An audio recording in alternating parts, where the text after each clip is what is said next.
Hello and morning everyone. So, market structure. Market structure as per demand and supply zone. बहुत crucial chapter, very first chapter when you are dealing in the market, be it the futures market, be it the your spot market, or you may call it, be it your cryptocurrencies, be it your stock market, forex, anything. ये सारी चीज़ें कुछ basic principles पे चलती हैं. Technical analysis 70% काम करता है, 30% काम नहीं करता है. फंडामेंटल्स काम करते हैं, या दिस वेरी ट्रू. अगर किसी चीज़ के फंडामेंटल्स काम कर रहे हैं, उन पे टेक्निकल्स हमेशा दौड़ेंगे. लेकिन अगर फंडामेंटल्स ही बेकार हैं तो वो टेक्निकल्स इतने सपोर्ट नहीं करेंगे. ऐसे बहुत सारे एग्जांपल्स हमारे पास क्रिप्टो में भी हैं, पेनी स्टॉक्स में भी हैं, बहुत सारी जगहों पे. तो this nothing new. Second thing, before we enter into it, you need to understand कि winning and losing is a part of the game. All you need to know is आप कितना लूज़ कर सकते हो. स्टॉप लॉसेस आर मैंडेटरी जब आप futures के market को देख रहे होते हो या स्पॉट के मार्केट को देख रहे होते हो. तो हमें कितना लॉस बेयर करना है, इररेस्पेक्टिव द फैक्ट वो स्टॉक कितना अच्छा है, या वो कॉइन कितना अच्छा है, या वो करेंसी कितनी अच्छी है और कितना अच्छा आउट परफॉर्म कर सकती है. ये कुछ चीज़ें होती है जो हमें नोटिस करनी होती है. So talking about the first one out here, first things first, हमारे पास एक अच्छा खासा ऊपर का ट्रेंड है. हमें हमेशा यही सिखाया जाता है that this is a bullish trend. ठीक है. Now this is what we have been taught. ये BOS क्या है? Break of structure. Break of structure क्या हुआ? ये स्ट्रक्चर यहाँ पे आके ब्रेक हुआ. ठीक है, एक नया हाई बना लिया. ये स्ट्रक्चर यहाँ पे आके ब्रेक हुआ, नया हाई बना लिया. और हमें बताया जाता है बुलिश स्ट्रक्चर भैया ऐसे ही बनता है, जहाँ पे मार्केट एक नया हाई बनाता है, फिर एक लेवल पे आता है, फिर वापस ऊपर चला जाता है. बट वो लेवल कौन सी है वो किसी ने कभी समझाया नहीं है. Okay. In the same manner हमारे पास एक बेरिश स्ट्रक्चर भी होता है. ठीक है. उस बेरिश स्ट्रक्चर में भी हमारे पास एक नीचे की तरफ मूवमेंट होता है. अगर हम यहाँ पे देखें तो एक अच्छा खासा मूव है. वन सेक.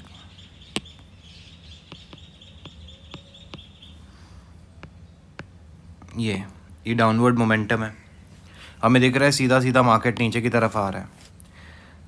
अब ये जब मार्केट नीचे की तरफ आता है तो हमें सिखाया यही जाता है कि मार्केट एक लो ब्रेक, एक लो बनाएगा, फिर वापस एक हायर लो बनाएगा. मार्केट उस लो को लोअर लो के साथ ब्रेक करेगा, फिर एक हायर लो, फिर एक लोअर हाई बनाएगा, और उसके बाद एक लोअर लो बना के उसको तोड़ देगा. बट एक्चुअली ऐसे मार्केट्स वर्क करते नहीं हैं. हमने कभी भी मार्केट्स को इस तरीके से परफॉर्म करते हुए देखा नहीं है. तो हमने मार्केट्स को परफॉर्म करते हुए कैसे देखा है? हमने मार्केट्स को परफॉर्म करते हुए देखा है in the very second diagram, जहाँ पे मार्केट में हमारे पास सबसे पहले मार्केट फॉर्म करके देता है एक हाई, और इस हाई को ब्रेक करवाता है by coming down to a level of supply,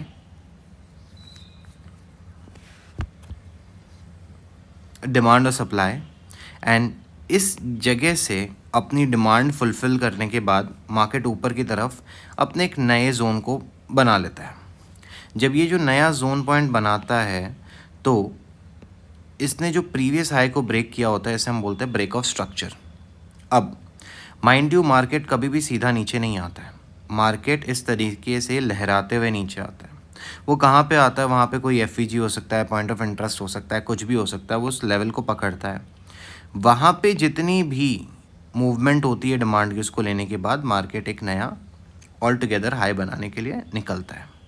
again break of structure हमारा इस केस में यहाँ पे होता है. हम इसे मॉनिटर कर रहे होते हैं कि ये जो पॉइंट है ये हमारा नया ब्रेक ऑफ स्ट्रक्चर बनेगा. मार्केट वहाँ पे एक नया हाई बनाता है और पैरेलली नीचे की तरफ आता है. अब यहाँ पे अगर देखा जाए तो मार्केट ने ये लो बनाया था. ठीक है. मार्केट इस पूरे एरिया में, ये यहाँ से लेके यहाँ तक का जो एरिया है, I made a lot of घिचर पिचर. One sec, I mean remove a bit of that. Okay. Market एक बार ये जो हाई बना लेता है उसके बाद कितना नीचे आ सकता है?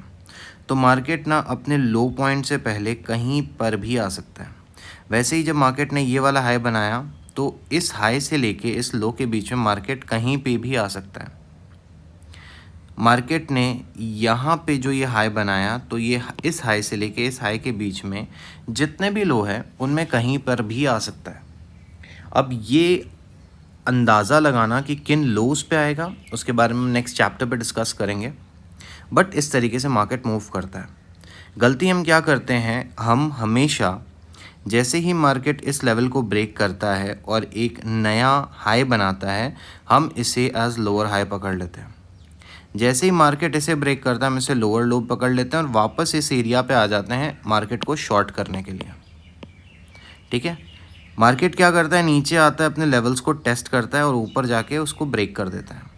यहाँ पे हमसे दो गलतियाँ होती है। पहला, स्टॉप लॉसेस हम नहीं लगाते हैं। दूसरा, हम स्ट्रक्चर नहीं समझते हैं, जिसके कारण मार्केट हमें यहाँ पे या तो लिक्विडेट कर देता है या अगर आपने स्टॉप लॉस लगाया तो आपका स्टॉप लॉस हंट करवा देता है। इन मोस्ट केसेस लिक्विडिटी जाती है लोगों की, स्टॉप लॉस का हंट होते हुए कम देखे हैं मैंने। Moving to the bearish part of it, ये बेरिश स्ट्रक्चर में अगेन मार्केट क्या करता है, मार्केट एक हाई से एक लो फॉर्म करता है। ठीक है, इसके बाद मार्केट रन करता है to its high to absorb that area of demand और सप्लाई। ठीक है, डिमांड एंड सप्लाई जोन्स क्या होता है उनके बारे में डिटेल डिस्कशन करूंगा। अभी मैं इन जोन्स को as demand and supply both ही बोल रहा हूँ।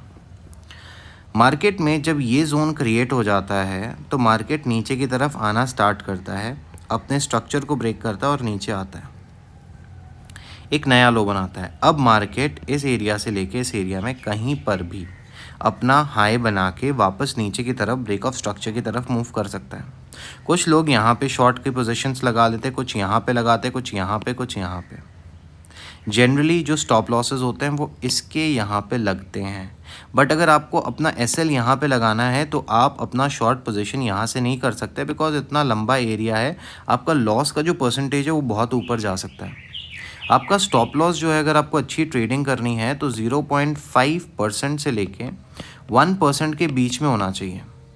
लेकिन हमारे केस में क्या होता है, मोस्ट केसेस मैंने जो देखा है 10% 20% का लॉस लोग लेके बैठ जाते हैं एंड वो अपने आप को ट्रेडर्स कॉल कर रहे होते हैं।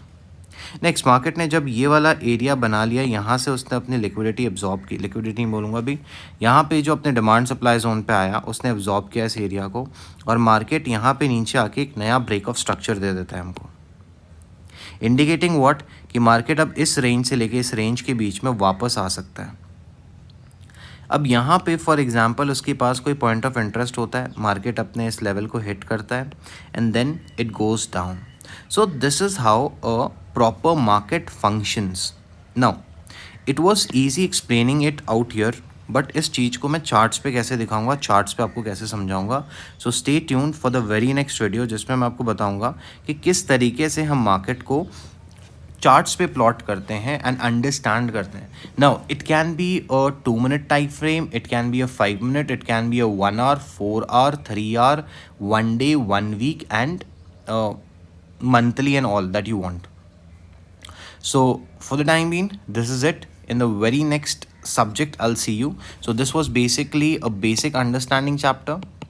बेसिक अंडरस्टैंडिंग हमने यहाँ पे लिए, मार्केट स्ट्रक्चर कैसा होता है, demand zone, supply zone is will be our next chapter कि डिमांड एंड सप्लाई जोन्स क्या होते हैं, और तीसरे चैप्टर में हम डिस्कस करेंगे। So this will be second, the third chapter will be discussed on BOS क्या होते हैं, कहाँ पे हमें POI मिलता है, what is point of interest कौन सी एरियाज होते हैं।